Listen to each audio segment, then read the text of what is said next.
I'm David Clayton, and this is the Way of Beauty podcast, conversations on Catholic faith and culture. This is episode 34. I'm with Paul Jernberg. This is the third in our series of podcasts. And in this one, we look at the problems in what passes for sacred music today and start to discuss what the answer might be and why we need composers more than ever to produce new music, because we can't simply rely on the past. Hello, I'm here again with Paul Jernberg. Great to see you, Paul.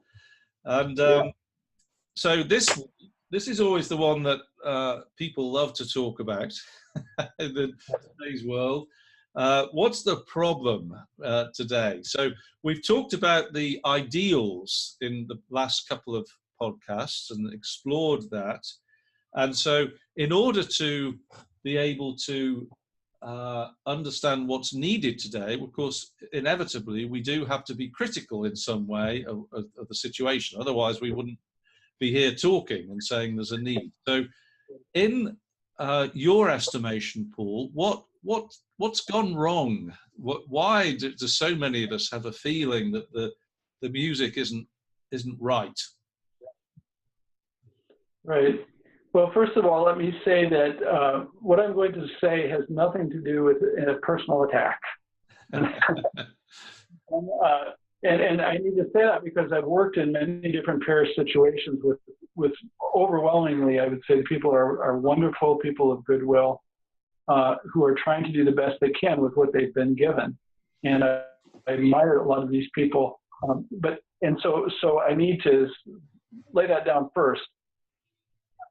But there are major problems, and you can see this. After we just in our last session, we went through all the different characteristics of sacred music, and we just need to ask, where are we today in relationship to that?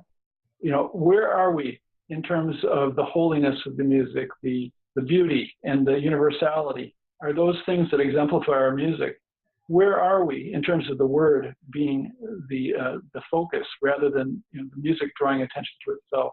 Where are we in terms of this interior effect we talked about that draws people in to the Mass and draws them in deeply into the liturgy and even is a strong spiritual effect, awakening even? Where are we with this? And I think that honestly, for those who are asking these questions, we see there's something that has gone awfully wrong in our liturgy, in the sacred music, and so typically in analyzing this, people will look to the point of the Second Vatican Council and the effect afterwards, and clearly because of the fact that the vernacular was allowed, it was permitted at that point. It was, and as we know, the Vatican Council actually called for, it permitted the use of vernacular, but it was not advocating a complete, immediate throwing out of the Latin. But because of the change in practice to the vernacular, there was an immediate need for new music, and what happened at that point was that there was a very strong contingent within the leadership of church musicians in the Catholic Church, and a very dear friend of mine was part of this at the time. There were people that were working hard to make something of dignity and continuity with the tradition. But then there were other people that were saying, no, we just need a whole new start. We need to find new models. And they were open to more secular models. And unfortunately, I would say that latter group sort of won won that battle, so to speak. At the beginning, there was just a tremendous amount of experimentation with every, stuff much worse than we hear today, as far as just throwing out the text, even having, Peter, Paul, and Mary songs. I love Peter, Paul, and Mary, but their songs don't fit. Leaving out a jet plane is pretty strange for or and other, just, I've heard Elvis Presley songs, Yeah.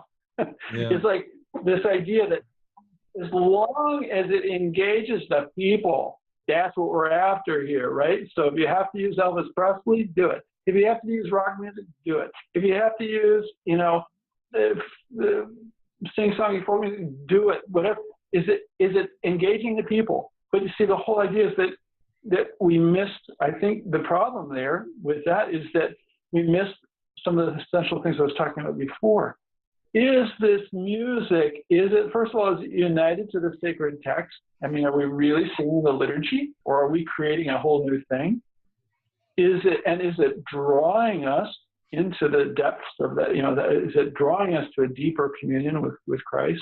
Does it have a strong contemplative dimension? Does it have dignity to it that the liturgy needs to have? And this is where it's important to look carefully also at exactly what is the liturgy, not only what's its music, but there's something awful that happened.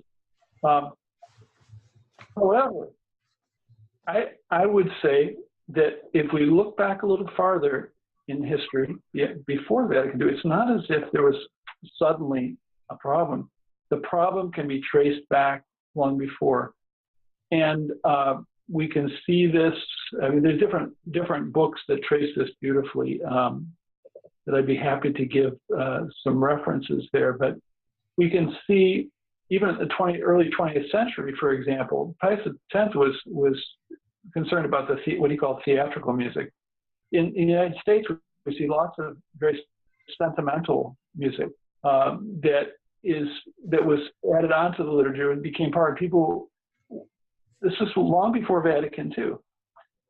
I would assert that we need to go also look back to the development all the way back to the Renaissance as far as music is concerned, because, and this is a very broad subject that needs serious study, and that we will only be able to touch on briefly here, but basically, one of the things we see in the Renaissance is this shift from, in the Middle Ages, you had this tremendous cultural focus on the liturgy and on the faith.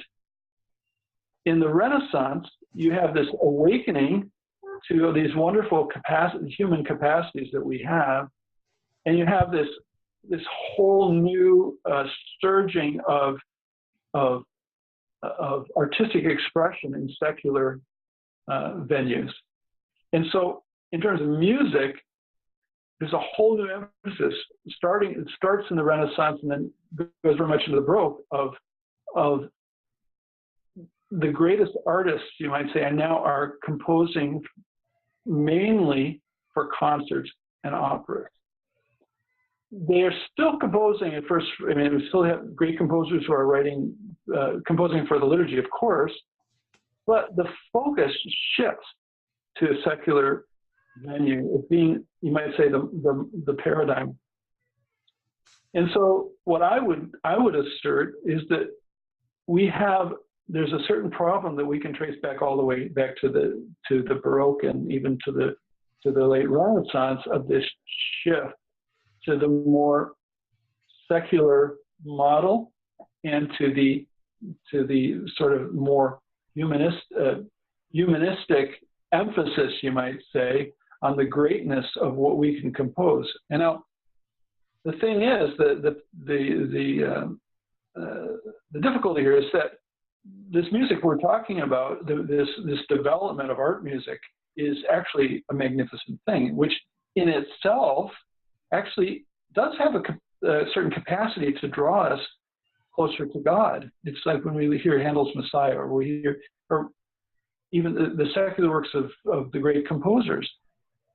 So far as they're truly beautiful, they can really, they can do something very good to us.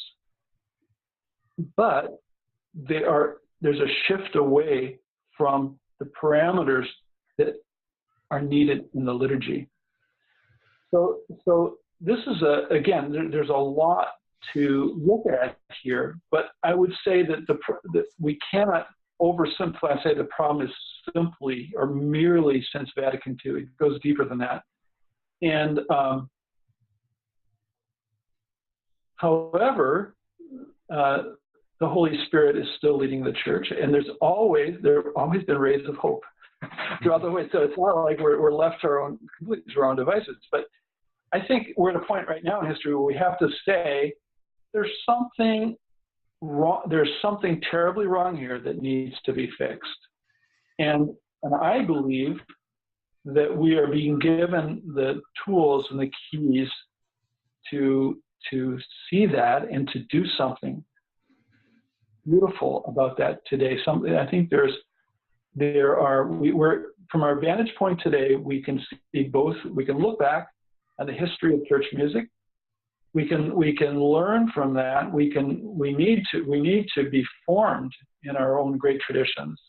But we can also look at the great traditions of the East as well. All these other rites. It's amazing, and we can learn from those too. We can see the common principles, and from this vantage point, with great humility, of course, I think that maybe we're being given the keys to do something inspired today in this development.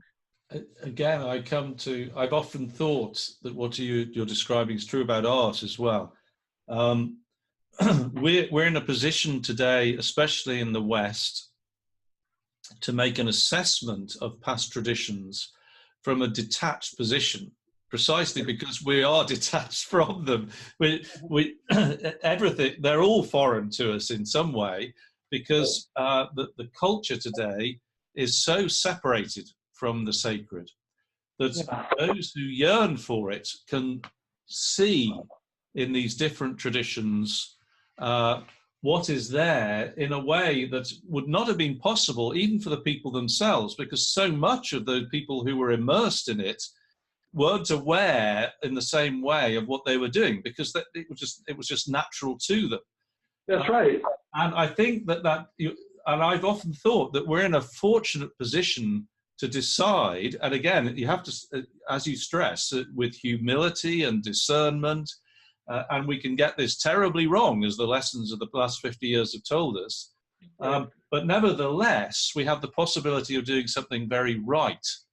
And the interesting thing is, again, in the Eastern Church, there isn't this continuous line of perfection. That about the same time that we started to look, they were doing the same, and they seem to have done a better job. They seem to have avoided the problems we had, but they have had a same sort of process of ressourcement, if you can call it that, going back to the original principles, not simply copying them, but applying them. So in iconography, this went on in the mid-20th century predominantly. Right. So it's about the same time that they started to look at what was going on and retain what was good. So they're not throwing everything out, but nevertheless being prepared to say, we need to ditch quite a lot of this. The problem in the West is that we ditched everything, as far as I can work out. But that nevertheless, we are in a fortunate position of being able to look in some way more objectively at these things. And if we want to make a good start, we really can do it and draw on the best in a way that's going to resonate today. Yes, I agree. So, and this is something that affects people every day throughout our world, and it's in a very deep way. Because I think, for example, my wife and I were in California a couple of years ago, and we were helping somebody in our family who was in a very difficult situation, and it was a very difficult time. We went Sunday. We went to a parish. There's a beautiful grand piano up in front. The church had beautiful iconography. It was the musician was playing lovely piano bar like renditions of contemporary liturgical music. But what does that do to you when you go into a place like that? And I mean, in one way, okay, you can say, well, piano bar music is sort of soothing and it's sort of, relaxing and beautiful. But, when you're really searching for God and you're really hungry for his presence, and you go in and you hear a piano bar style playing in the liturgy, what does that do to you? What hope does that give? And for us, we got up and left. We went to another place, and there, well, I won't go through all the details, but we went to another place where the music was pretty good, but it was being blared out of loudspeakers. Yeah. And there was and so much so that it was just jarring, felt assaulted. So, of course, in situations like this, I have a responsibility to pray and to be strong in my own will to enter into the reality of the Mass, even if I'm not getting the stuff on the outside. I understand that. And each one of us actually has that responsibility to keep our own focus.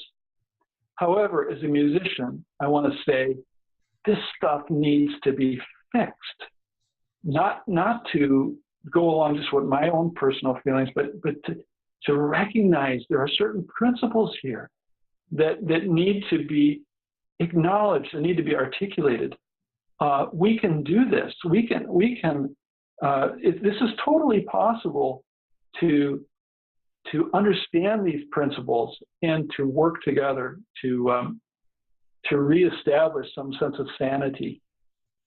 So I think then that takes us to that point. So what is the solution? How do we do that? And I think you're on the right tracks. That's why I'm talking to you today. But make a start with this. Tell us where we go from here. What do you think we can do? Right. Well, I would say, the first point of departure for everything we do is in prayer, as Pope Benedict so clearly stated it. And as of course this is just inherent in our faith throughout the history of the Church. But anything that's good that we're going to do needs to be empowered by the Holy Spirit, and that's a given, and I think that people understand that. But that's, if I dare say, it's not enough, because just like if we think of a boat, say a sailboat sailing, right? It needs to be well constructed. It needs to have sails that are sturdy and that are manipulable. It needs to have all sorts of things. And similar in our work today to fix this, there are real objective things we need to do. Part of it is the work of composers, and we can talk more about that later. This is, and we're seeing some good things happening these days in that regard, but we really need to help composers to understand more some of the basic perimeters. Because we do need music, we need more music for the liturgy that is fitting. We also need, I think, to offer formation for priests and bishops that has been sorely lacking. Now, whether or not they are interested in this formation, I don't know, but those of us who are capable of giving it need to be working hard to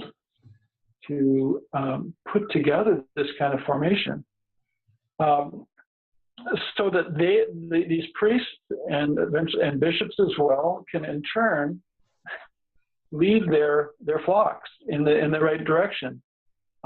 We're seeing some wonderful activity in this regard by already. I know people working in different seminaries, and certain bishop whom we know who's doing, I think, great things in this regard. So we can see little sparks, but we need to go farther with this. We need to work in the formation of seminarians, of priests, and it needs to be, we need the leadership.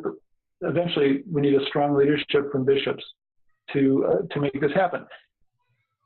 How long that, I mean, I think from my own perspective, I know from experience that you cannot control what a priest or a bishop, you know, they do not have this formation. So from my own perspective, I think the most important thing that I can do is to articulate clearly the aspects of this formation, to present it to others, to be a witness to what I understand to be the truth of sacred music, and then hopefully right now we've just done a recording of a votive mass of the Holy Spirit, was totally sung. So we're working hard here also to present, to give people a taste of this, what it can be. So these are some of the things.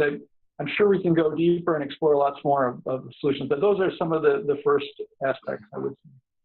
Yeah, so tell us a little bit. I don't want to go into your composing methods here, but just, you said we're working hard here. Where is here? What is here? Well, the Magnificat Institute of Sacred Music is what is the institute which I have founded and which I have the great privilege of working with right now, full time. And we're in Lancaster, Massachusetts. And our work, or my work, has to do with putting all these elements together in a package, you might say, that can be presented to priests, to church musicians, to bishops, and basically give them the tools they need to effect this renewal. And so part of it is through my own compositions, but a big part is also introducing people to our great traditions, primarily West, but also East, and then lots of other projects, such as the recordings I mentioned. Yes. Excuse me. And a workshop. We have our first workshop this summer, June 24th to 29th in Warner, New Hampshire, at Northeast Catholic College. And people can register for that if they're interested on our website, magnificatinstitute.org. Right, magnificatinstitute.org. That's right. Now, who is that for? That's for composers, or? Well, no, this is actually primarily for church musicians and clergy, and anyone else interested in participating in this movement of renewal. So this is what our big concern is not only, I mean, of course, a big part for me is composition, but more than that, it's really facilitating this renewal that we need. Doing everything we can to provide the tools and the resources for this renewal. Right. Now, what I would like to do, if we can, is just consider a little bit more about that formation. So, what are you looking for priests to do? How do you imagine the actual? So you have the priest who is doesn't understand music. So in the seminaries, they need to understand a lot of what you're describing. Where might the commissioning of sacred music come from? Is this at a parish level? Is it at a diocesan level? Are we looking for rich individuals, or is it all of the above? How do you see any of this emerging, or do you not at this point? Are you just hoping that all of these people might be inspired and something will come through? Well, I think for the strategy that we see is that we're pursuing is, first of all, to speak to those people who are hungry. And for my own experience, through my own compositions, through lots of email contact, I can see that there are a lot of people, a lot of priests who are hungry for this restoration, you might say, of integrity, or this renewal that we're talking about. So that, to me, is a great encouragement. And I see so that's really our first audience. The first goal is to try to reach those people and to help them to facilitate the good things happening in their parishes and their dioceses. And so by doing that, building a foundation, you might say. And then from that, the idea is then that hopefully that can grow, you might say, to evangelize even those who are not yet hungry or who don't realize they're hungry. Yes. So certainly, as far as composition is concerned and commissioning, of course, that certainly open to that from all directions, whether it be in the parishes or bishops, dioceses. That's great, and we're certainly open to that as well. And it's also similarly with our workshop, we're open to the idea is to be able to do that with parishes, dioceses, communities, and to who are hungry, who are open, and who sense this great need. So that's. Yeah. I'm just going to sort of mention my own thoughts, because I've been thinking about this in the context of art, and I was struck, as I always do, I always make the parallels. But on my visits to England, for example, there are some churches in the southwest of England which were not destroyed so thoroughly by the reformers, so that you still have these wall paintings and rood screens, for example, in churches in Devon, little village churches that predate the Reformation. And what's clear is that those churches, they weren't paying for someone to be flown in from France to paint for them. It would be local people that did it. Yes. Now, if they could do it, we should be able to do it better today in terms of resources. And one of the things that I've been thinking about, and I've done podcasts on this, is that perhaps the answer lies in trying to encourage parish-based movements, so that rather than having everybody going from the parish to the school or the university or the centrally placed point of education, actually to devolve that, the principle of subsidiarity, that you need this dynamic environment right down where it's happening, and it's there that the formation will occur. And really you encourage the strong parishes, and you may say, well, how can they have the resources? Well, the answer is that when people value this, that the resources will come. If a parish can raise the money to pay for the building of a church, they can do this. It's a question of directing that. And I've seen that again in Eastern churches, where they will commission art. The Orthodox Church will, as far as possible, tries to get original art in there, and they will have very, very good reproductions where they have it, but gradually they will do that. And very often, what happens is you have a parishioner who is an artist. That's the most likely source. And now I would say that's what we need, is that the more of those you have, then you create a sort of a natural market, if you like, competitive market. The best of those will rise to the surface. So I don't know. I mean, that's not really a question; it's a statement. But do you have any thoughts on that at all? Absolutely, yeah, very much so. So And in one way, what you're saying reminds me of what Pope Benedict said so often about the nature of growth in the church being essentially starting small.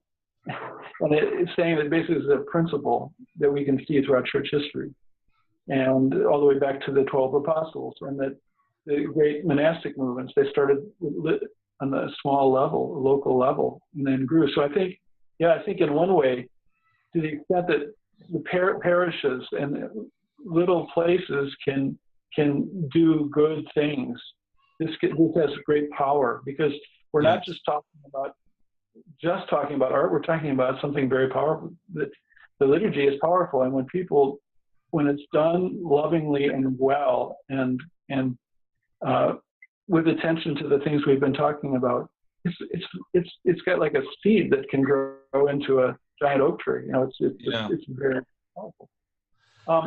If I could say one more thing there too, along those lines too, because one of the basic things we're working with, and which I think is important universally, is that sacred music in the church needs to be accessible in the most humble circumstances, and I'd say, as well as it's important that we don't portray sacred music renewal as something that can only happen in very rich parishes or where there's lots of singers.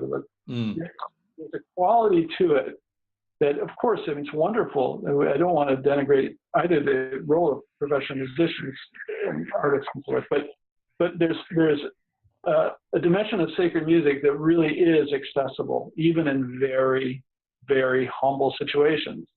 And I could give you all sorts of examples of that. But so I think that's really important for the listeners to be aware of too, is that not to be discouraged if they're in a little place out in the middle of nowhere, that there really is something that they can do. We might say if the pastor is open, if the music, because we really do need to have the cooperation of the pastor. Yeah. I think the pastor is key as an inspirer. There is a church that I'm aware of in Jasper, Georgia, and I'm hoping he won't mind me mentioning his father, Charles Bird. He'd probably be cowering if he's listening to this because he's a humble man. But this is a little church it's Our Lady of the Mountains. It's in the Appalachians in Georgia. And because the pastor is very conscious of all the things that you're talking about, he has inspired this little church that they're commissioning art left, right, and centre. And I know that he's even has commissioned compositions as well for liturgy. Now, he has good taste. He is deeply aware of the culture, and he is catechizing his parish to desire this. And it's done in conjunction with the liturgy. And so it can be done, but the key to this is the pastor who is aware of this and then inspires the people to want it. And if you can pay for a church hall, you can pay for music, you can pay for art. It should be seen at that value. That's right. The other thing that I think that I want to get to is we want to handle this delicately, but where is the pushback to what you're describing? In my experience, it comes from surprising quarters. It's not the liberals so much who just don't care anymore. So there is some of that, but I would be viewed when I describe what I'm interested in, I think we're in a similar sort of place. For them, I seem pretty traditional, but actually, for the traditionalists, for some traditionalists, I'm worryingly radical as well, because of this aspect, which in the context of music, I'm thinking of art and the development of style, but you are asking for a new creativity. It's a creative retrieval. It's in this tradition of what I think of it as ressourcement, going back to the sources, but it is a creative retrieval. Now, for some, they emphasize the retrieval, but they're a little wary of the creative part of that because they've seen what that's led to. And so some are rejecting that altogether. That's right. And again, I mean, Pope Benedict speaks very eloquently about the need for the liturgy as such. And so you might say the music with it is primarily something to be received, which I think is a very important principle, that it's not that we're not creating the liturgy, and yet there is a creative dimension that has existed throughout church history. And that's how else would we see this variety of rites? Yeah. How else? I mean, Gregorian chant was a development, right? And I mean, it was well rooted, of course, in the original chant, Aramaic, Greek, but yet it was a development. It required creativity. I mean, when I say a holy creativity, a creativity that was steeped in prayer, of course, that was united with Christ in the context of liturgy. But I would argue that you can see, I wouldn't argue, I just observed that you can see that all over the place through the history of the church. And, the people who are, first of all, you mentioned a good point. I understand that the traditionalist view of finding a certain stability and peace in just saying, okay, we've got it already. Yeah. So, I understand that very well, because I understand how brutal is the effect of so much of going from parish to parish to parish and feeling like you cannot find orthodoxy, you cannot find reverence. So believe me, I empathize greatly. Same here. And also, it's not so that's established. Having said that, I think there's a danger to be, as Pope Benedict again says, to see the liturgy as a museum piece. It's something that we just enter into the past, as far as the music and so forth. Because again, let's look at the 15th and 16th centuries, Josquin, Palestrina. By the same approach, they would have been looked at askance, because they were doing something that had not been done before, at least in the same level. And so in my mind, this is even though the liturgy is it's a gift primarily, and even though the arts that are combined to the liturgy, by their nature, there's this, you might say, a long process.